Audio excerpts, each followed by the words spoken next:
অনেকটা লজ্জিত হই এরকম আলোচনা করতে গিয়ে, এবং এই লজ্জার ভাগিদার আমি একা না, আপনারা সবাই। বিব্রত হতে হয় এবং খুব অবাকও হতে হয়।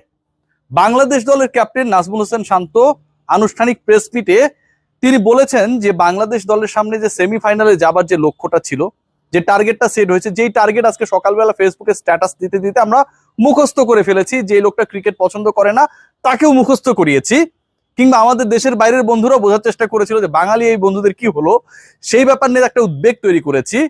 সেই জায়গায় বাংলাদেশ দলের মেন্টালিটি ছিল তারা যদি প্রথম 6 ওভারে 3 উইকেট কোনোভাবে হারিয়ে ফেলে, মানে প্রথম 3 উইকেট পর্যন্ত তারা হার যাবে, তাহলে তাদের লক্ষ্য হচ্ছে নর্মালি এই ম্যাচটা কিভাবে জেতা যায় সেই লক্ষ্য নির্ধারণ করে ব্যাটিং ক্যারি অন করা।